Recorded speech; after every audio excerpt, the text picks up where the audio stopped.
தென்னாடுடைய சிவனே போற்றி, எந்நாட்டவர்க்கும் இறைவா போற்றி. பணிந்தவரருவினை பற்றறுத்து அருள் செய்ய துணிந்தவன் தோலோடு நூல் துதை மார்பினில் பணிந்தவரருவினை பற்றறுத்தருள் செய்ய துணிந்தவன் தோலோடு நூல் துதை மார்பினில் பிணிந்தவன் அறவோடு பேரழிலாமை கொண்டு அணிந்தவன் வள நகர் அந்தணையாரே. பிணிந்தவன் அறவோடு பேரழிலாமை கொண்டு அணிந்தவன் வள நகர் அந்தணையாரே.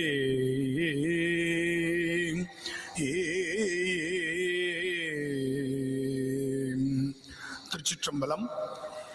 எல்லாம் வல்ல பெருமானுடைய தனிப்பெரும் கருணையினாலே இந்த நாள் மிக இனிமையான நாளாக நமக்கு வாய்த்திருக்கிறது. பெருமான் கருணை நீள நினைந்தடிய நித்தலும் கைதொழுது வணங்கி மகிழ்ந்து நமக்கெல்லாம் குருவாக அமைந்து நன்னறி காட்டி சைவ சமய உலகில் செங்கோல் ஓச்சி வரும் நட்சத்திர குருமணிகளாம் 27வது குருமகா சன்னிதானங்களின் பொன்னார் திருவடி கமலங்களை மனம் மொழி மெய்களால் பணிந்து வணங்கி இங்கே நமக்கு எதிராக அமர்ந்து நம்முடைய உரையை செவிமடுக்க காத்திருக்கும் தம்பிரான் சுவாமிகளுடைய திருவடிகளையும் பணிந்து வணங்கி, எனக்கு பின்னால் இங்கே பேச இருக்கிற பேராசிரியர் முனைவர் சண்முக செல்வகணபதி ஐயா அவர்களையும் பணிந்து வணங்கி, இந்த குருபூசை திருநாள் விழாவின் 3வது நிகழ்வுக்கு நாள் சிறப்பு நிகழ்விற்கு வருகை தந்திருக்கக்கூடிய பெரிய புராணத்தில் சேக்கிழார் சொல்லுமா போலே பொதி நலன் நுகர்தரு புனிதர் பேரவைக்கு என்னுடைய பணிவான வணக்கம். இன்றைய தலைப்பு நம்முடைய குருமகா சன்னிதானங்களின் திருவுள்ள பாங்கின் வண்ணம் சைவ சித்தாந்த தெளிவு உண்மை நெறி விளக்கம். 6 பாடல்களை கொண்ட அற்புதமான ஒரு சிறு நூல், பெரிய கருத்துடைய நூல். எப்படி பெரிய சிறு தொண்டர் என்று சிறு தொண்ட நாயனாரை நம்முடைய சேக்கிழார் அறிமுகம் செய்வார். பெரிய சிறு தொண்டர், இது சிறிய அளவில் அமைந்த பெரிய நூல். எனவே சன்னிதானங்களினுடைய திருவுளம் அடியேனை இந்த நாளில் இதை சிந்திக்க வைத்திருக்கிறது.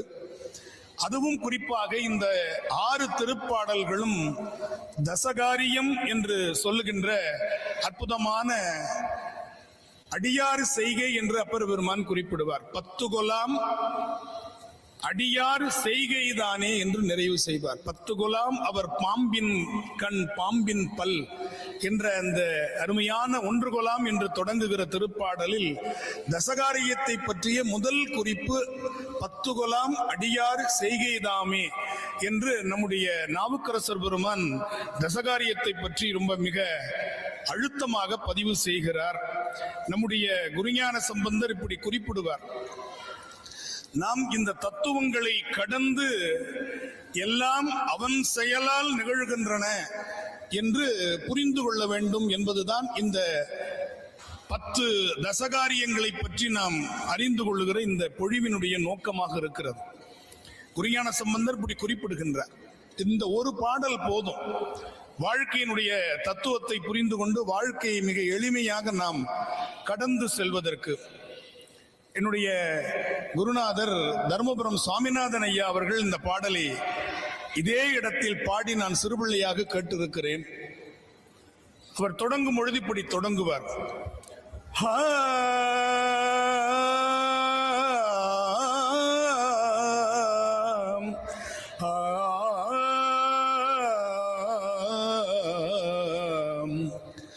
சும்மா தனு வருமோ,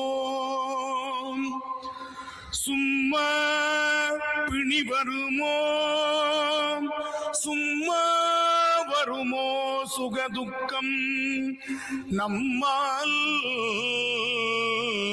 முன் செய்த வினைக்கு ஈடாம். நம்மால் முன் செய்த வினைக்கு ஈடாம் சிவனருள் செய்விப்பது, சிவனருள் செய்விப்பது, சிவனருள் செய்விப்பது என்றால் எய்தவனை நாடியிரு,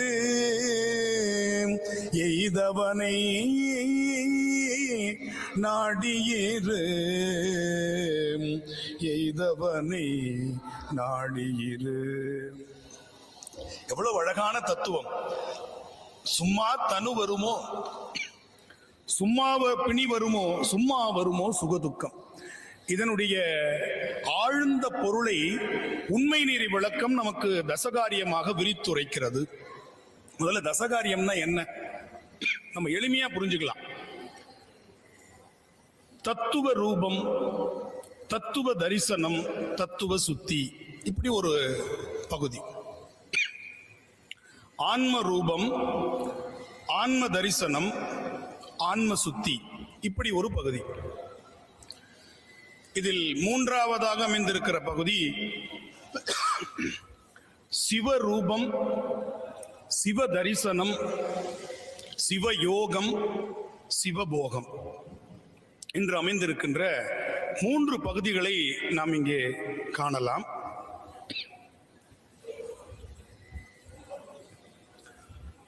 தத்துவ ரூபம் என்று சொன்னால் என்ன? மிக எளிமையாக உண்மை நிறை விளக்கம் நமக்கு முதல் பாடலிலே குறிப்பிட்டு விடுகிறது. எது தத்துவ ரூபம்? எளிமையாக புரிந்துக்கலாம். 36 தத்துவங்கள். இங்கே சைவ சமய பயிற்சி வகுப்பில் இருப்பவர்களும் இருக்கிறார்கள், பொதுமக்களும் இருக்கிறார்கள், சிறார்களும் இருக்கிறார்கள். நான் சிறார்களுக்கு சொல்வதாக எடுத்துக்கொள்ளுங்கள். 36 தத்துவங்கள் எவை? ரொம்ப எளிமையா புரிஞ்சுக்கலாம். இதை மூன்றா பகுக்கிறோம். சிவ தத்துவங்கள், வித்யா தத்துவங்கள், ஆன்ம தத்துவங்கள், அவ்வளவுதான். முதல் 3 பிரிவு எளிமையா புரிஞ்சுக்கோங்க. எப்பொழுதுமே மிக கடுமையான விடயங்களை மிக எளிமையான பதத்தில் நாம் புரிந்து கொள்ள வேண்டும். அப்ப முதல்ல நம்ம பார்க்கிறது சிவ தத்துவம். அது நமக்கு புரியாத ஒன்று, அது நமக்கு பக்குவத்தால் புரிகின்ற ஒன்று. வித்யா தத்துவம் கொஞ்சம் புரியும், ஆன்ம தத்துவம் நம்முடைய உடல்லே இருக்கு. எனவே சைவ சித்தாந்தத்தினுடைய 36 தத்துவங்களை ஆன்ம தத்துவத்திலிருந்து நாம் படித்துக் கொள்ள வேண்டும், புரிந்து கொள்ள வேண்டும். ஆன்ம தத்துவம் ஒண்ணும் இல்லைங்க, ரொம்ப எளிமையா இந்த உயிர் என்கின்ற ஆன்மாவிற்கு எதெல்லாம் அறிவிப்பை செய்கின்றனவோ அதெல்லாம் ஆன்ம தத்துவத்தில் முக்கியமாக அமைந்திருக்கிற ஞானேந்திரியம் என்று சொல்லக்கூடிய அறிகருவி. எளிமையா புரிஞ்சுக்கலாம். இப்ப நான் அமர்ந்திருக்கிறேன், உங்களுடைய கண் பார்க்கிறது, அப்படிதானே? கண் பார்க்குது, அமர்ந்திருக்கிறத கண் பார்க்குது, பார்த்து உயிருக்கு சொல்லுகிறது இங்கே ஒருவர் அமர்ந்திருக்கிறார். எனவே கண் ஒரு ஞானேந்திரியம். நல்ல அருமையான நறுமணம் வீசுகிறது. திருக்கோவிலுடைய தூப ஆராதனைகளின் மூலமாக நல்ல நறுமணம் வீசுகிறது. எனவே இதை மூக்கு உணர்ந்து உயிருக்கு அறிவிக்கிறது, இது குங்குலியத்தினுடைய வாசனை, இது சர்க்கரை பொங்கல் வாசனை, இது ஹோம அக்னியினுடைய வாசனை என்று வாசனையை மூக்கு அறிவிக்கும் பொழுது மூக்கு ஒரு ஞானேந்திரியம். இப்படி ஒவ்வொன்றாக உயிருக்கு எதெல்லாம் அறிவிக்கின்றனவோ அதை ஞானேந்திரியம் என்று சொன்னோம். மெய், வாய், கண், மூக்கு, செவி. அடுத்த 5 உயிரிடத்திலிருந்து எதெல்லாம் கட்டளையை பெறுகின்றனவோ அதை செயல்படுத்துகின்றனவோ அதற்கு செயல் கருவின்னு பேர். இந்த 36 கருவியை புரிஞ்சுக்கிட்டாதான் தத்துவ ரூபம் புரியும். அடுத்துதான் தத்துவ தரிசனம், தத்துவ சுத்திக்கு போக முடியும். 36 தத்துவங்களுக்கு தெரியாம நம்ம போக முடியாது. இங்கே அறிந்தும் உணர்ந்தும் இருப்பவர்களுக்காக சொல்லல, உணர்ந்தும் உணராமல் இருக்கின்ற சிறுவர்களுக்கு நான் சொல்லுகிறேன் என்று நீங்கள் புரிந்து கொள்ள வேண்டும். நான் சொல்வதில் பெரியவர்கள் குறை இருந்தால் மன்னிக்கவும், நிறை இருந்தால் அது குருநாதர்களுடைய கொடை. அப்ப அடுத்தது கண் பார்க்கிறது, உயிர் உணர்கிறது. உயிருக்கு அந்த சர்க்கரை பொங்கல் தேவைப்படுகிறது. உடனே உயிர் என்ன செய்கிறது? கைக்கும் காலுக்கும் ஆணையிடுகிறது, நடந்து சென்று கைகளால் அந்த சர்க்கரை பொங்கலை எடுத்து வா என்று. அப்ப செயல்படுத்துகிற கருவி செயல் கருவி, அதற்கு பேர் கண்மேந்திரியம் என்று பெயர். இப்ப பாருங்க, தெளிவா புரிஞ்சுக்கிறோம். முதல்ல ஞானேந்திரியம் உயிருக்கு சொல்லுகிறது, அதனால அதற்கு ஞானேந்திரியம்னு பேரு. கண்களால் கேட்க முடியாது, காதுகளால் கேட்க முடியும், காதுகளால் நுகர முடியாது. மூக்கினால் நுகர முடியும், மூக்கினால் சுவைக்க முடியாது. இப்படி தன்னளவில் தன்னுடைய வேலையை செய்யக்கூடிய சுவை, ஒளி, ஊறு, ஓசை, நாற்றம் என்று சொல்லக்கூடிய 5, ஆக மொத்தம் 15 ஆயிடுச்சு. 36ல 15 தெரிஞ்சிட்டோம். அடுத்த 5, இது செயல்படுவதற்கு ஒரு களம் வேண்டும் அல்லவா? இந்த மாயையாகிய உடல் கருவிகரணங்கள் செயல்படுவதற்கு ஒரு களம், அதுதான் பஞ்சபூதங்கள் என்று சொல்லக்கூடிய நிலம், நீர், தீ, காற்று, ஆகாயம் என்று சொல்லக்கூடிய பஞ்சபூதங்கள். ஆக மொத்தம் 20 முடிஞ்சதுச்சு. இன்னும் 4. இப்ப நம்ம இந்த இடத்துக்கு வரணும் அப்படின்னு நினைக்குது இல்லையா, அதற்கு பேரு மனம். ஆங்கிலத்தில் இதை ஒரே இதுல சொல்லிட்டு போயிடுறான். ஆனா சைவ சித்தாந்தம் அந்த கரணம் என்று 4ஆக நுணுக்கமாக பகுக்கிறது. வரணும்னு நினைக்குது பாருங்க, அதற்கு பேரு மனம். வர வேண்டும் என்று தீர்மானிப்பதற்கு பேர் புத்தி. நினைப்பது, ஆசைப்படுவது, பற்றுவது மனம். வர வேண்டும், இந்த இடத்திற்கு நாம் செல்ல வேண்டும். இதே நேரத்தில் நமக்கு ஒரு திரைப்படம் பார்க்க வேண்டும் என்று ஒரு எண்ணமும் வரும். அப்ப திரைப்படத்திற்கு செல்வதா, குருபூசைக்கு செல்வதா என்று நினைக்கும் பொழுது நாம் தேர்ந்தெடுக்கிறோம் பாருங்க, தீர்மானிக்கிறோம் பாருங்க, அதற்கு பேர் புத்தின்னு பேர். மனம் பற்றுகிறது, புத்தி எங்கே செல்ல வேண்டும் என்று தீர்மானிக்கிறது. அடுத்தது சித்தம் சிந்திக்கிறது, அகங்காரம் முடிவெடுக்கிறது. 4 கரணங்கள்: மனம், புத்தி, சித்தம், அகங்காரம். முடிஞ்சு போச்சு. மனம் பற்றுகிறது. ஒரு புடவை கடைக்கு போறோம், அல்லது ஒரு பெரிய மால் என்று சொல்லக்கூடிய பன்னோக்கு அங்காடிக்கு செல்லுகிறோம், பல்பொருள் அங்காடிக்கு செல்கிறோம். பார்க்கிற எல்லாமே நம்மை கவரும், அதற்கு பேர் மனம்னு பேர். அதற்கப்புறம் நாம் என்ன வாங்க வந்திருக்கிறோம், எதை வாங்க வேண்டும் என்று தீர்மானிப்பது புத்தி. இது நம்முடைய பட்ஜெட்ல அடங்குமா, இந்த மாதம் இதை நம்மால் வாங்க முடியுமா, இது தேவைதானா என்று சிந்திக்கிற இடத்துல அதற்கு சித்தம்னு பேர். கடன் வாங்கியாவது வாங்கிடுவோம்னு நினைக்கிறோம் பாருங்க, அது அகங்காரம்னு பேர். அப்ப மனம் பற்றுகிறது, புத்தி சிந்திக்கிறது, சித்தம் புத்தி தீர்மானிக்கிறது, சித்தம் சிந்திக்கிறது, அகங்காரம் முடிவெடுத்து விடுகிறது. இப்ப 24 ஆன்ம தத்துவம் முடிஞ்சிருச்சு. இது அப்படியே நான் 6 பாட்டுல பொருத்தணும்னா என்னுடைய வேலை முடிஞ்சது. 24 முடிஞ்சிருச்சு. அடுத்து வித்யா தத்துவம். இப்ப ஒரு நிகழ்வு அப்படின்னு சொன்னோம்னா முதல் கேள்வி எங்கே, எப்பொழுது. நிலம், பொழுது 2, இதுதான் முதற் பொருள்னு சொன்னோம். எங்க நடக்குது? தர்மயாதினத்தில் நடைபெறுகிறது. எப்பொழுது நடக்கிறது? 6 மணிக்கு நடைபெறுகிறது. அப்ப இடம் வேண்டும், நேரம் வேண்டும். அப்ப முதல் நமக்கு இருக்கக்கூடிய வித்யா தத்துவத்துல 7ல கால தத்துவம். ஒரு வினை செய்யப்பட்டிருக்கிறது, செய்து கொண்டிருக்க கூடிய வினை, செய்ய போகின்ற வினை எனும் பொழுதே அது காலம் காட்டும். வினையானது காலம் காட்டும், முக்காலம் இல்லையா? அப்ப முதல் தத்துவம் காலம். அந்த காலத்தை 3ஆ பிரிச்சாங்க, எளிமையா புரிஞ்சுக்கலாம். இறந்த காலம், நிகழ்காலம், எதிர்காலம். இதத்தான் சஞ்சிதம், பிராரப்தம், ஆகாமியம் என்று சைவ சித்தாந்தம் சொன்னாங்க. சஞ்சித வினை, செய்த வினை, பிராரப்தம். இதுதான் சொல்லுவோம் இல்லையா, சாப்பிடுற நேரத்துல குலோப் ஜாமுன் கீழே விழுந்துருச்சு, அவருக்கு சாப்பிடுற பிராப்தி இல்லைன்னுவாங்க. பிராப்தினா பிராரப்தம்ன்றதுதான் பிராப்தின்னு நம்ம சுருக்கி சொல்லிட்டு இருக்கிறோம். கை கெட்டினது வாய் கெட்டலன்னு சொல்றோம் பாத்தீங்களா? அப்ப அனுபவிக்கின்ற வினைக்கு பேரு பிராரப்தம்னு பேரு.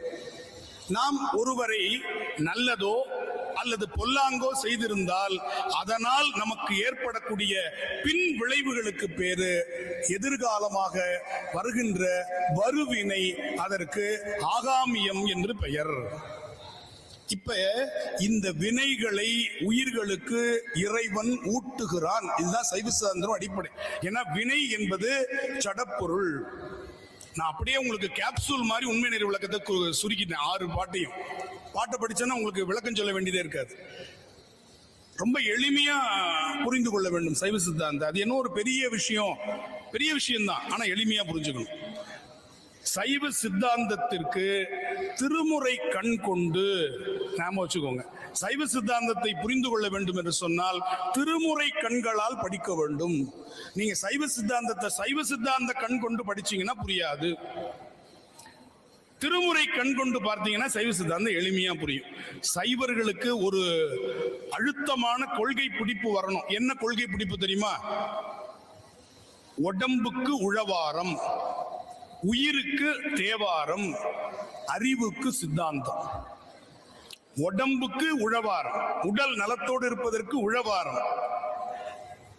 நம்முடைய உயிருக்கு எது? தேவாரம். நம்முடைய அறிவுக்கு எது? சித்தாந்தம்.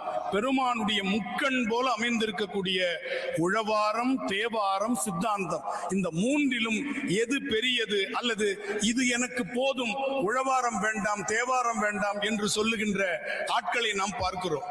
தேவாரம் போதும், உழவாரம் வேண்டாம், சித்தாந்தம் வேண்டாம் என்று சொல்கிறவர்களை பார்க்கிறோம். இதில் எதுவும் ஒன்றுக்கொன்று சளைத்ததோ குறைந்ததோ கிடையாது.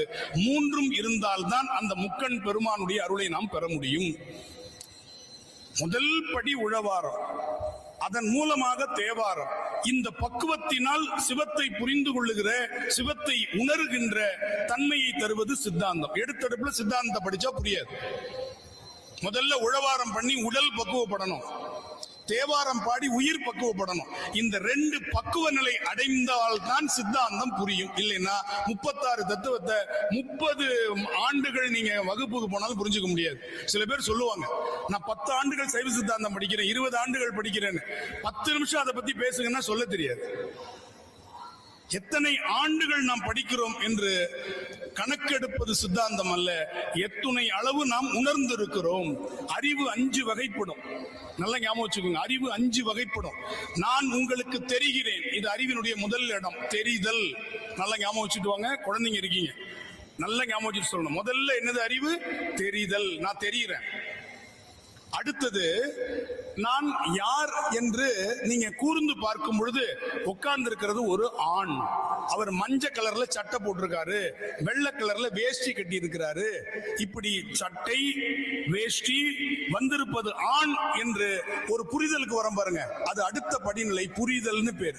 முதல்ல தெரிதல், அடுத்தது புரிதல், அடுத்தது இவர் என்ன பேச வந்திருக்கிறார், இவர் எப்படிப்பட்டவர் அப்படின்னு ஒருத்தர் அறிமுகப்படுத்துறார் பாருங்க. அந்த நேரத்தில் உங்களுக்கு கிடைக்கிறதுக்கு பேரு அறிதல், அவர்களை பற்றிய அறிதல். முதல்ல தெரியுது, அப்புறம் புரியுது, அப்புறம் அறியப்படுகிறோம். அடுத்தது பாருங்க, 4வது, 3 சொல்லிட்டேன், தெரிதல், புரிதல், அடுத்து என்னது? அறிதல். அடுத்தது ரொம்ப முக்கியமானது, இதுதான். இங்கிருந்து தான் ஞானம் தொடங்குகிறது. இங்கிருந்து தான் ஞானம் தொடங்குகிறது. உணர்தல். இங்க என்ன பண்றோம்? உணர்தல். அறிதல் என்ன கொண்டு போய் விடுது? உணர்தல். அடுத்தது தெளிதல். தெரிதல் ஆரம்பிச்சு தெளிதலில் முடிகிறது. உணர்தலுக்கு அப்புறம் தெளிதல்.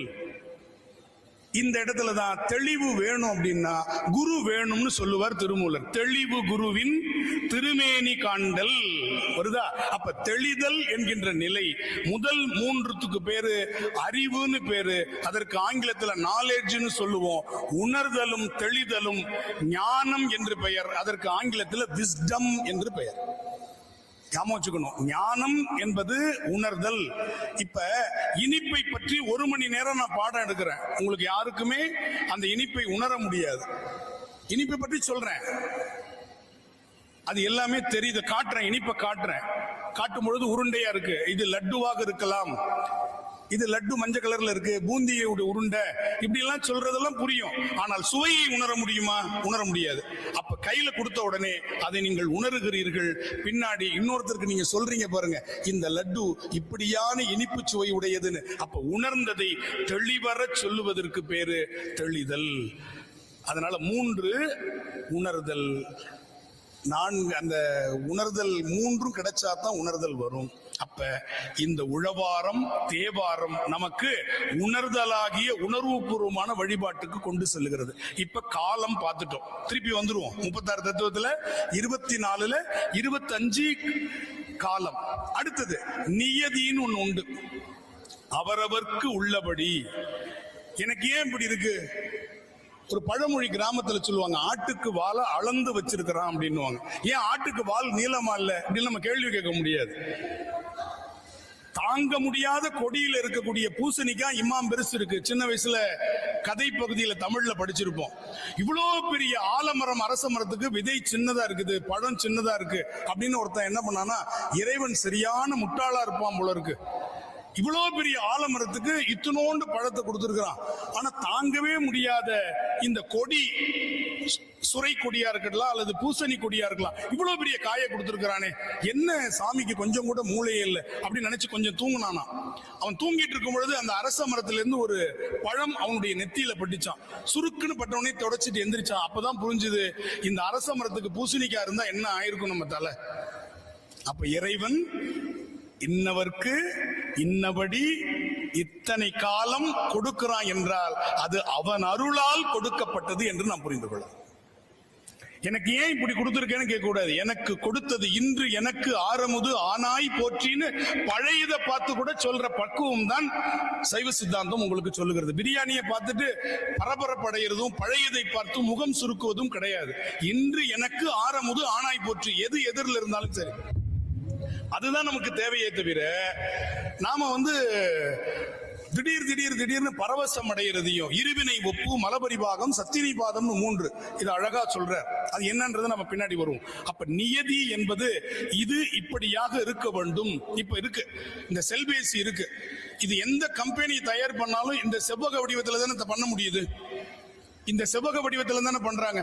ஏன் நான் ஒரு கம்பெனி தொடங்கி உருண்டையா செல்பேசி கண்டுபிடிக்கிறேனே, கொண்டு வர முடியுமா? உயரத்தில் மாற்றம் செய்ய முடியும், இதனுடைய தடிமனில் மாற்றம் செய்ய முடியும், ஆனால் இந்த வடிவத்தில் நம்மால் மாற்றம் செய்ய முடியாது. ஏன்? இதனுடைய நியதி இப்படித்தான்.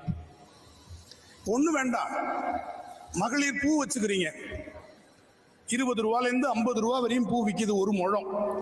ஒரு முழம் பூவை வாங்கி ஏன் காசு போட்டு வாங்கி இருக்கிறேன் இல்லையா, யாருக்கும் கடன் வாங்கி வாங்கல, என்னுடைய சொந்த உழைப்பினால் பெற்ற பூ. நான் அதை முன்னாடி வச்சுக்கிறேன், ஏன்னா நான் மோந்து பார்க்கணும். ஏன் செய்யறது இல்லை? நம்ம முன்னாடி ஒரு ஹேர்பினை சொருவி அப்படியே முன்பக்கம் விட்டுருவோம். அருமையா இருக்கு வாசனை, என்ன வாசனை, 50 ரூபா ஒர்த்து அப்படின்னு ஏன் சொல்ல முடியல? ஏன் பின்னாடி வைக்கிறோம்? அதான் நியதி. நியதியை யாராலும் மாற்ற முடியாது. நியதியை மாற்ற முடியாது. புரியுதா? அந்த நியதி என்பது பெருமான் அவனால் உருவாக்கப்பட்ட நியதி, அவனாலேயே மாற்ற முடியாது என்பதுதான் மிகப்பெரிய ஒரு விஷயம். இதற்கு ஒரு சின்ன கதை சொல்றேன், ஏன்னா மாணவர்கள் இருக்கிறதுனால நான் அப்படியே கதையோட சொன்னா தானே நல்லா இருக்கும் இல்லையா. ஒரு முறை இந்த கிருஷ்ணர்னு ஒருத்தர் இருந்தாரா, குட்டியோண்டா குழந்தையா இருந்தாரா, அவர் எல்லா இடத்துலயும் வெண்ணெயை திருடி சாப்பிடுவார். வெண்ணெயை திருடி சாப்பிடுவார். அப்படி சாப்பிடும்போது அவரை கண்டுபிடிக்க முடியல, எப்போ வராரு எப்போ திருடுறாருன்னு தெரியல. உடனே என்ன பண்ணாங்க, அந்த வெண்ணெய் பானையை உரின்னு சொல்லுவாங்க, உயரத்துல கட்டி வைப்பாங்க, அதுல ஒரு மணியை கட்டி தொங்க விட்டுட்டாங்க. கிருஷ்ணர் உரிய ஆட்டி வெண்ணெய் எடுக்கும் போது கண்டுபிடிச்சிடலாம், கையும் களவுமா பிடிச்சிடலான்னு. இவர் தன்னுடைய நண்பர்களோட வந்தார். பார்த்த உடனே அதுல மணி இருக்கிறத கண்ணில் பட்டுருச்சு. பட்ட உடனே இவருக்கு தெரிஞ்சு போச்சு, நம்மள பொறி வச்சு பிடிக்க போறாங்க. உடனே இவர் தன்னுடைய வீட்டோ பவர், கடவுள் பவரை பயன்படுத்துறார். மணி கிட்ட பேசுறார், மணியே நான் வெண்ணெய் சாப்பிடணும்னு ஆசைப்படுறேன். உடனே மணி சொல்லுது, கிருஷ்ணா சாப்பிடு, கிருஷ்ணா நல்லா சாப்பிடு, உன்னை யார் வேணான்னு சொன்ன? இல்ல நீ ஒலித்தால் நான் மாட்டிக்குவேன், நான் ஒலிக்க மாட்டேன், நீ சாப்பிடு. ரொம்ப சந்தோஷம் இருக்கு. ஒருத்தர் மேல ஒருத்தர் ஏறி கடைசியில கண்ணன் அந்த உரிய பிடிச்சார், மணி அடிக்கல. உரிய ஆட்டினார், மணி அடிக்கல. மூடிய திறந்தார், மணி அடிக்கல. வெண்ணெய்க்குள்ள கையை விட்டார், மணி அடிக்கல. ஒரே ஆச்சரியம். எடுத்தார் வெண்ணெய கையில எடுக்க, மணி அடிக்கல. வாயில போட்டு நீங்க அடிச்சிருச்சு. கிருஷ்ணரை பிடிச்சிட்டாங்க. வந்தது கோவம் கிருஷ்ணருக்கு. இருங்க, பிடிச்சவங்கள்ட்ட இருங்க, நான் ஒரே ஒரு கேள்வி நாக்க புடுங்குற மாதிரி அந்த மணிகிட்ட கேட்கணும் அப்படின்னு அந்த மணிகிட்ட கேட்கிறார். நீ அடிக்க மாட்டேன்னு சொன்னல, ஏன் அடிச்சேன்னு சொன்ன உடனே, இறைவனுக்கு நைவேத்தியம் ஆகும் போது மணி அடிக்கணுங்கிறது நீ எனக்கு சொன்ன நியதி, இதை உனக்காக கூட நான் மாற்றக்கூடாது. நியதிங்கிறது அதுதான். மணி அடிக்கணும், நியதிங்கிறது என்ன? நீ தொட்ட அடிக்கல, கைய விட்ட அடிக்கல, எடுத்த அடிக்கல, உரிய பிடிச்சு ஆட்டின அடிக்கல. ஆனா நைவேத்தியம் ஆகும்போது அடிக்காம என்னால இருக்க முடியாது கிருஷ்ணான்னு சொன்னது ஒரு பாகவத கதையில் நான் படித்த ஞாபகம். அப்ப நியதி, அப்ப காலம், நியதி, கலை, வித்தை, அராகம், புருடன். இந்த ஆறும் ஒழுங்க செயல்பட்டுச்சுன்னா அந்த உயிருக்கு புருடன்னு பேருங்க. புருடன்னா வேற ஒண்ணும் இல்ல, இந்த ஆறும் வித்யா தத்துவங்கள் ஆறும் ஒழுங்கா வேலை செஞ்சதுன்னா அது புருடன்னு பேர். இதை தொழில்படுத்துகிற மாயைக்கு தனியா மாயைன்னு வச்சிருக்கிறாங்க. ஆக மொத்தம் 7, 24 7 31 தத்துவங்கள் முடிஞ்சிருச்சு. அடுத்தது சக்தி தத்துவம், சிவ தத்துவம், சக்தி தத்துவம். இத நாதம் விந்து என்று சொல்வார்கள். சிவ தத்துவம் நாத தத்துவம் என்றும், விந்து தத்துவம் சக்தி தத்துவம் என்று சொல்வார்கள். அடுத்தது சுத்த, ஏன்னா ஏற்கனவே நமக்கு ஒரு வித்தையில் ஒரு வித்தை வர்றதுனால அது அசுத்தமாய வித்தைங்கிறதுனால இது சுத்தமாய வித்தையிலிருந்து சுத்த வித்தை, ஈஸ்வரம், சாதாக்கியம், ஈஸ்வரம், சுத்த வித்தை என்று சொல்லி 5 சிவ தத்துவங்களை சொல்வார்கள். இதை விரிக்கின் பெருகும். எனவே நம்ம அந்த பாட்டுக்குள்ள இப்ப தத்துவ தரிசனம்னா ஒண்ணும் இல்லை, இதை பற்றி தெரிந்து கொள்வது தத்துவ தரிசனம். 36 தத்துவங்கள் இருக்குன்னு தெரிஞ்சுக்கிறோம் பாத்தீங்களா, இதுக்கு பேர் தத்துவ தரிசனம். அடுத்து தத்துவ சுத்தினா என்ன? முதல்ல தத்துவ ரூபம், ஒன்னு அதனுடைய வேலையை தெரிஞ்சுக்கிட்டது ரூபம், அதை புரிந்து கொள்வது தரிசனம். அது என்ன மாதிரி இருக்குது? இவையெல்லாம் நமக்கு அழுக்குதான், அழுக்கை கழுவ வந்த அழுக்கு, ஆணவத்தால் விளைந்த மாயை. அந்த மாயை நமக்கு உதவி செய்கிறது. சைவ சித்தாந்தத்தில் மாயை என்பது ஒளிப்பொருள், கருப்பொருள் அல்ல, கருமையான பொருள் அல்ல. மாயை என்பது சைவ சித்தாந்தத்தின்படி ஒளிப்பொருள். இந்த ஒளிப்பொருளை கொண்டு ஆணவம் என்ற இருளால் விளைந்த வினையை இந்த உடலாகிய மாயையால் நாம் தீர்த்து கொள்ளுகிறோம். இதுதாங்க சைவ சித்தாந்தத்தினுடைய அடிப்படை. அப்ப இந்த தத்துவங்கள் எல்லாம் நம் வினை கடிவிற்காகத்தானே தவிர இந்த தத்துவங்களுக்காக நாம வாழ்க்கையில் நாக்குக்காக சோறு சோறுன்னு தெரியாத, கண்ணுக்காக காட்சி காட்சின்னு தெரியாத, காதுக்காக கேட்கிறத பத்தி தெரியாத, இதிலிருந்து நீ விடுபடு. புளியங்காய் அதனுடைய ஓட்டினுடைய பற்றை எப்படி புளியம் பழமாகும் பொழுது விடுகிறதோ அதுபோல இந்த தத்துவ ரூபத்திலிருந்து தத்துவ தரிசனம் வரும் பொழுது இவை எல்லாம் நமக்கு உதவி செய்ய வந்தவை, அதை விட்டுறணும். அதுக்கப்புறம் அதை நம்ம கொண்டு போக கூடாது அப்படிங்கறத நம்ம புரிஞ்சுக்கணும். இப்ப நடை வண்டி நடக்க பழகிற வரையும் தான், ஒரு 2 வயது மேக்சிமம் 2 வயது நடைவண்டி. இப்ப நான் தஞ்சாவூர்ல இருந்து நடவண்டியிலேயே தர்மபுரத்துக்கு வந்தா நீங்க என்ன நினைப்பீங்க? வெயில் அதிகமாயிடுச்சு. இவரை வச்சே தெரிஞ்சுக்கலாம். இவர் பாருங்க நடவண்டியை உருட்டிட்டு வராரு பாருங்க. அப்ப நடக்க பழகுகிற வரை நடைவண்டி தேவைப்படுவது போல வினையை கழிக்கின்ற வரை இந்த தத்துவங்கள் தேவைன்னு புரிஞ்சுக்கிறது தத்துவ தரிசனம். அவ்வளவுதான். அடுத்தது தத்துவ சுத்தி என்னன்னா, இந்த பற்றுகள்ல இருந்து நீங்கி நமக்கு நான் சொன்ன இருவினை ஒப்பு வரணும். எதை பார்த்தாலும் நமக்கு ஓடும் செம்பொன்னும் ஒக்கவே நோக்குவார் கூடும் அன்பினில் கும்பிடலே என்று வீடும் வேண்டா விரலின் விளங்கினார் என்ற அந்த நிலை வருது பாருங்க. இருவினை ஒப்பு தத்துவ சுத்தின்னு பேர். அடுத்தது ஆன்ம ரூபம். இந்த ஆன்மா நான் யார், என் உள்ளமார், ஞானங்களார்னு இந்த ஆன்மா தன்னுடைய தன்மையை உணர்ந்து, தன்னை உணர தன்னை அறிய தனக்கு ஒரு கேடு இல்லை, தன்னை அறியாமல் தானே கெடுகிறான். தன்னை அறியாமல் தானே கெடுகிறான்னு திருமந்திரத்துல நம்முடைய திருமூலர் குறிப்பிடுவார். அதுபோல இந்த ஆன்மா தான் என்று இருந்தோன் அப்படின்னா தாயுமானவர் ரொம்ப அழகா சொன்னார். என்று நீ அன்று நான் உன் அடிமை அல்லவோ, நீ என்று இருந்தாயோ அன்றே நான் இருந்தேன், ஆனால் உன்னுடைய அடிமையாக நான் இருந்தேன் என்று இந்த ஆன்மா தன்னை சிந்தித்து தான் யார் என்பதை உணர்வது தத்துவ ரூபம். அடுத்தது இந்த ஆன்ம ஞானத்தை கொண்டு பதிஞானம், பசு ஞானம், பாச ஞானம் 3 சொல்லுவோம்.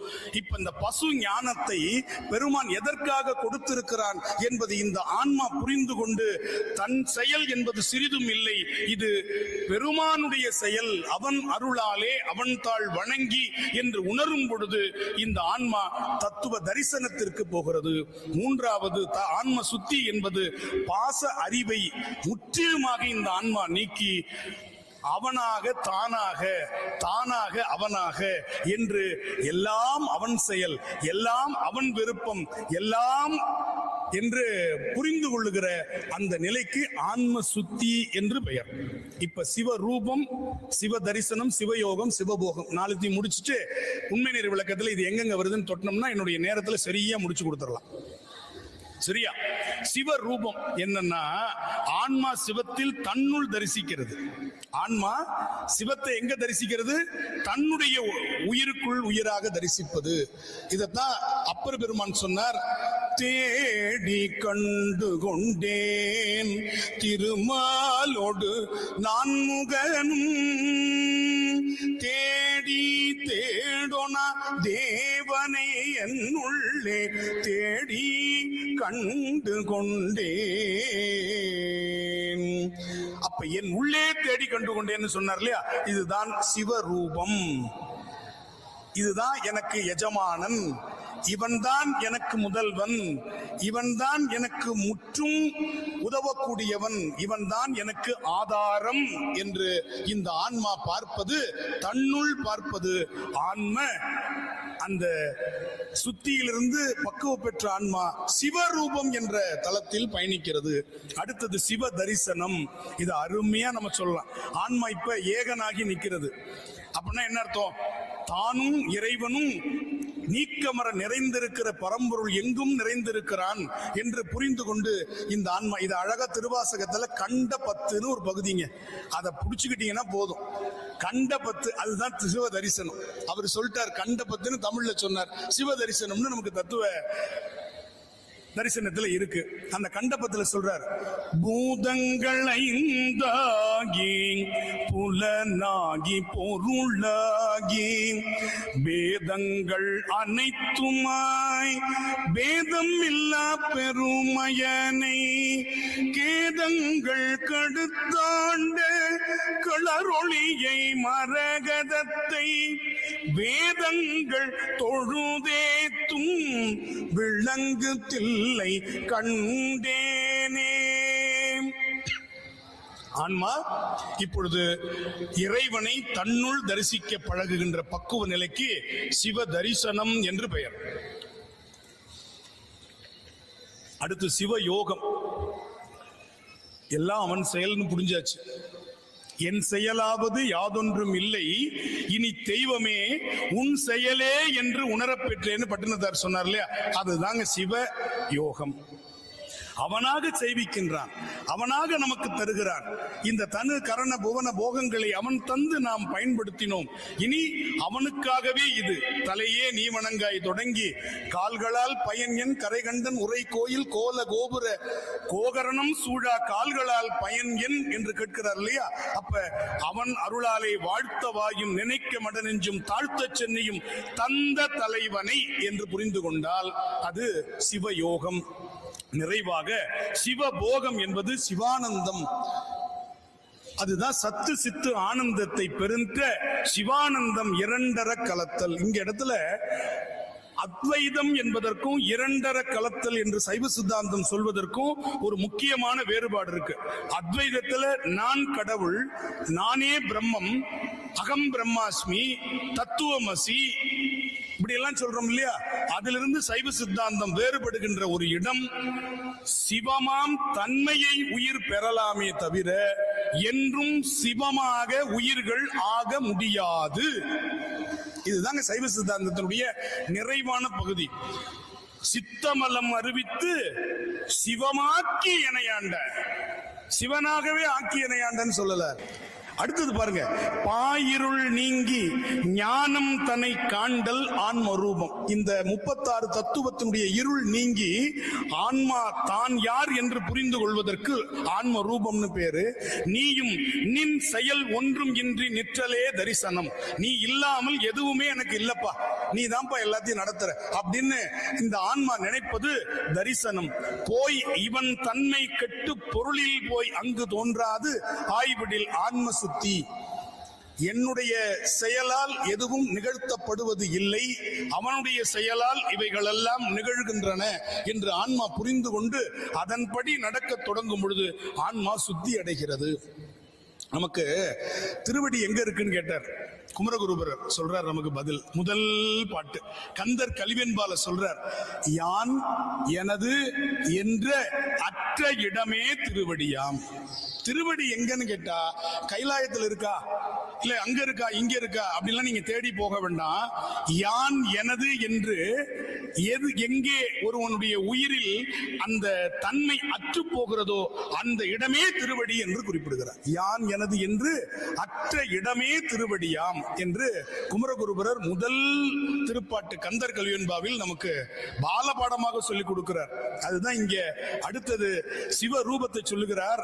எவ்வடிவுகளும் தானாம் எழில் பறை வடிவதாகி பார்க்கின்ற எல்லாம் சிவசக்தியா பார்க்கிறது. ஒரே ஒரு நான் திரும்ப திரும்ப சொல்றேன், இந்த மூன்றாவது பாட்டுக்கு மிகப்பெரிய ஒரு சான்று வேண்டும் அப்படின்னு சொன்னீங்கன்னா அப்பர் பெருமானுடைய மாதர்பிறை கண்ணியானை என்கின்ற பதிகம் போதுங்க. அம்மையப்பரை பார்த்தார். எப்படி பார்த்தார்? ரிஷபாரூடராக பார்த்தாரா? இல்ல, அப்படி சொல்லல. ஒரு ஆண் யானையும் ஒரு பெண் யானையும் வந்துச்சு. பார்த்த உடனே இவர் என்ன சொல்றாரு தெரியுமா? காதல் மடப்பிடியோடும்